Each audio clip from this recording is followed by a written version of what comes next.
যার কারণে আমার নবী কামলিওয়ালা তাকে জুব্বা দিয়েছেন। আমার নবী কামলিওয়ালা বলেছেন এই ওয়াজকুরুনি দোয়া করলে তার দোয়া সাথে সাথে কবুল হয়ে যায়। সুবহানাল্লাহ। মুসলিম শরীফের মধ্যে ৬২৬০ নম্বর হাদিস এবং ৬১ নম্বর হাদিস হযরত ইমাম মুসলিম রাহমাতুল্লাহ আলাইহি বর্ণনা করেন, আমার নবী বলেছেন, হযরত জুহাইর ইবনে জাবির রাদিয়াল্লাহু তাআলা হযরতে ওমর রাদিয়াল্লাহু তাআলা থেকে বর্ণনা করেন, আমার নবী কামলিওয়ালা বলেছেন, ওমর রে, আমি নবী চলে যাওয়ার পর আমি বাংলার জমিনের সমস্ত মুফতিদেরকে বলতে চাই, যারা বেশি মাতামাতি করেন, বেশি কথা বলেন, একজন সাহাবী কেমন করে একজন তাবির কাছে দোয়া চায়। একজন সাহাবী যিনি হচ্ছেন নক্ষত্র তারকা, যিনি নবী দেখছেন, একজন তাবি যিনি নবী দেখেন নাই, নবী কয় আমার তাবির কাছে দোয়া চাইবা। সুবহানাল্লাহ। মুফাসসিরিন ইকরাম, তোমরা নেককার মানুষের সাথে চলাফেরা করো, এর মাধ্যমে আল্লাহ তোমাদেরকে পৃথিবীর জমিনে সম্মানিত করবেন। সুবহানাল্লাহ। এখন আমরা চলি সুরের সাথে, আমরা চলি বাটপারের সাথে, আমরা চলি মুনাফিকের সাথে, আমরা চলি সুগলকুরের সাথে, তার সাথে দুস্তি কেন?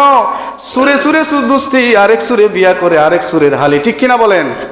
আমাদের সমাজ এখন এরকম হয়ে গেছে, ঠিক কিনা বলেন?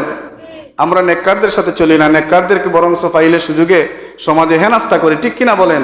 যার কারণে আমাদের সমাজে আমার ওয়াইজকরণীর সাথে যদি তোমাদের দেখা হয়ে যায় আর কিছু করবা না, ওয়াইজকরণীকে বলবা তোমাদের জন্য মাগফিরাতের দোয়া করতে। সুবহানাল্লাহ। আমি বাংলার জমিনের সমস্ত মুফতিদেরকে বলতে চাই, যারা বেশি মাতামাতি করেন, বেশি কথা বলেন, একজন সাহাবী কেমন করে একজন তাবির কাছে দোয়া চায়। একজন সাহাবী যিনি হচ্ছেন নক্ষত্র তারকা, যিনি নবী দেখছেন, একজন তাবি যিনি নবী দেখেন নাই, নবী কয় আমার তাবির কাছে দোয়া চাইবা। সুবহানাল্লাহ। মুফাসসিরিন ইকরাম, মুহাদ্দিসিন ইকরাম লিখেন, এই ওয়াজকুরুনি একটি মাত্র কারণে এত দামি হয়েছে, তার অন্তরের মধ্যে মোস্তফার প্রেম লালন করেছে, তার অন্তরের মধ্যে নবীর মহব্বতের ঢেউ তুলেছে, যার কারণে আমার নবী কামলিওয়ালা তাকে জুব্বা দিয়েছেন। আমার নবী কামলিওয়ালা বলেছেন এই ওয়াজকুরুনি দোয়া করলে তার দোয়া সাথে সাথে কবুল হয়ে যায়। সুবহানাল্লাহ। মুসলিম শরীফের মধ্যে ৬২৬০ নম্বর হাদিস এবং ৬১ নম্বর হাদিস হযরত ইমাম মুসলিম রাহমাতুল্লাহ আলাইহি বর্ণনা করেন, আমার নবী বলেছেন, হযরতে জুহাইর ইবনে জাবির রাদিয়াল্লাহু তাআলা হযরতে ওমর রাদিয়াল্লাহু তাআলা থেকে বর্ণনা করেন, আমার নবী কামলিওয়ালা বলেছেন, ওমর রে, আমি নবী চলে যাওয়ার পরে যদি ওয়াইজকুরুনির সাথে তোমাদের দেখা হয়ে যায় আর দেরি করবা না, আমার এই পাগলার কাছে তোমাদের জন্য দোয়া চাইবা। সুবহানাল্লাহ। ওই হাদিসের শেষ অংশে বলছেন, বেশ কিছুদিন যাওয়ার পরে ইয়ামেন থেকে কিছু লোক মক্কা নগরীতে আগমন করল। ইয়ামেন থেকে কিছু লোক মদিনার মধ্যে আগমন করলো। ওই ফারুক আজম বলছেন, ওই ইয়ামেন থেকে কিছু লোক আসার পরে আমি প্রশ্ন করলাম, আপনাদের মধ্যে কি ওয়াইজকুরুনি নামে কোনো ব্যক্তি আছে? ওই লোকেরা বলল, হুজুর, ওয়াইজকুরুনি নামে আমাদের সাথে কোনো ব্যক্তি নাই। বেশ কিছুদিন চলে গেল, হযরতে ফারুক আজম দেখলেন ইয়ামেন থেকে আরো কিছু লোক মক্কা নগরীতে আসলো।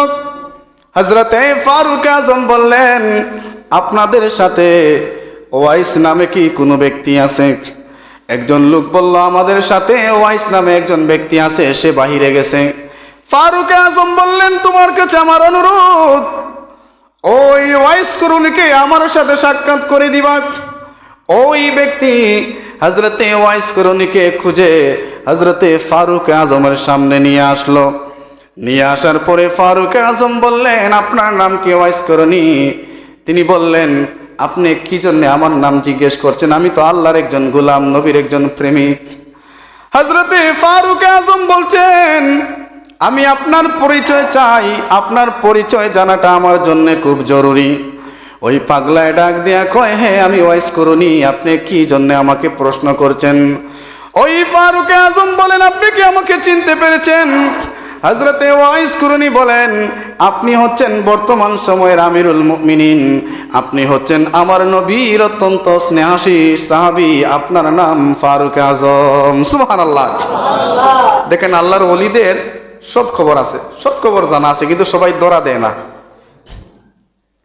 হযরতে ফারুক আজম বললেন, ওয়াইস কুরুনি, আপনার কাছে বেশি কিছু চাওয়ার নাই, আপনি এক্ষুনি এই মুহূর্তে আমার জন্যে এবং হযরতে আলী রাদিয়াল্লাহু তাআলা আনহুর জন্যে আপনি এই মুহূর্তে আল্লাহর দরবারে দুইটা হাত তুলে মোনাজাত করবা।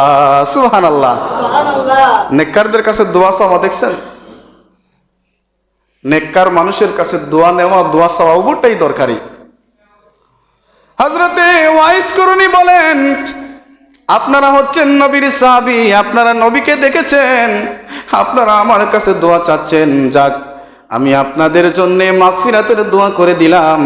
আল্লাহ আপনাদের জন্য আমি যে দোয়া করলাম, আমার আল্লাহ আপনাদের জন্য এই দোয়া কবুল করে নেবেন। সুবহানাল্লাহ। তখন হযরতে ফারুক আজম বলছেন, ওয়াইস কুরুনি, আমার নবী কামলিওয়ালা বলেছেন, তোমার দোয়া এমন এক দোয়া, তুমি যদি আল্লাহর কাছে কসম করে কারো জন্য দোয়া করো, আল্লাহ সাথে সাথে তোমার দোয়া কবুল করেন আর ওই ব্যক্তির জীবন রৌশন করে দেন। সুবহানাল্লাহ। হযরত ফারুক আজম বললেন, ওয়াইস কুরুনি, আপনি কোথায় যাবেন? ওয়াইস কুরুনি বললেন, আমি এখান থেকে কুফায় চলে যাব, কুফায় আমার কিছু প্রয়োজন আছে। ফারুক আজম বললেন, আমি আপনাকে কিছু সাহায্য করব, সহযোগিতা করব। হযরতে ওয়াইস কুরুনি বলেন, না না না, আমার কোনো সাহায্যের প্রয়োজন নাই, আমি সাধারণভাবে চলাফেরা করা পছন্দ করি। সুবহানাল্লাহ।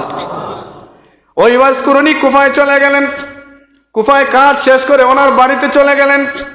বেশ কয়েক বছর পরে ওই ইয়ামেন থেকে একজন ব্যক্তি, সে মক্কা মদিনায় জিয়ারতের জন্য এসেছে। ফারুক আজমের সাথে সাক্ষাৎ হয়ে গেল। ফারুক আজম ওই ব্যক্তিকে প্রশ্ন করলেন, আপনি কি কারণ শহরের ওয়াইস কুরুনিকে চিনেন? ওই ব্যক্তি বলল, হ্যাঁ চিনি তো, কি জন্য বলছেন? ওয়াইস কুরুনি সম্পর্কে জিজ্ঞেস করার পরে ফারুক আজম বললেন, এই ওয়াইস কুরুনির অবস্থা এখন কি? ওই ব্যক্তি বলল, হুজুর, ওয়াইস কুরুনি বড় জীর্ণ শীর্ণ একটা ঘরের মধ্যে থাকে, সে বুক বিলাসিতার জীবন পছন্দ করে না, বড় অভাব অনটনের মধ্যে জীবন পার করে, তবে তার মুখের মধ্যে, তার অন্তরের মধ্যে সব সময় প্রশান্তির হাসি দেখতে পাই। সুবহানাল্লাহ। হযরতে ফারুক আজম বললেন, আপনি যখন চলে যাবেন, এই ওয়াইস কুরুনির পরিচয় আমি আপনাকে দিয়ে দেই। আমার নবী বলেছেন, ওয়াইস কুরুনি যদি কারো জন্য দোয়া করে, আল্লাহ ওয়াইস কুরুনির দোয়া ফেরত দেন না। আপনি যদি ওয়াইস কুরুনির সাথে দেখা করেন, আমি উমরের সালাম দিয়া দিবেন। সুবহানাল্লাহ। এই জন্য আল্লাহ কোরআনের মধ্যে বলেছেন, ওয়াকুনু মা'আস সাদিকিন, আল্লাহ বলছেন, তোমরা সত্যবাদীদের সঙ্গী হও, তোমরা ভালো মানুষের সঙ্গী হও, তোমরা নেককার ব্যক্তির সোহবতের আজমতের সঙ্গী হও, তোমরা নেককার মানুষের সাথে চলাফেরা করো, এর মাধ্যমে আল্লাহ তোমাদেরকে পৃথিবীর জমিনে সম্মানিত করবেন। সুবহানাল্লাহ। এখন আমরা চলি সুরের সাথে, আমরা চলি বাটপারের সাথে, আমরা চলি মুনাফিকের সাথে, আমরা চলি সুগলকুরের সাথে, তার সাথে দুস্তি কেন? সুরে সুরে দুস্তি, আরেক সুরে বিয়া করে আরেক সুরের হালি। ঠিক কিনা বলেন? আমাদের সমাজ এখন এরকম হয়ে গেছে। ঠিক কিনা বলেন? আমরা নেককারদের সাথে চলি না, নেককারদেরকে বরংস পাইলে সুযোগে সমাজে হেনাস্তা করি। ঠিক কিনা বলেন? যার কারণে আমাদের সমাজে এত অসুবিধা, এত ফিতনা। এই ওয়াইস কুরুনির ঘটনাটা এই জন্য বললাম, আল্লাহ বলছেন তোমরা নেককারদের সঙ্গে চলো। আর অনেক লম্বা ঘটনা।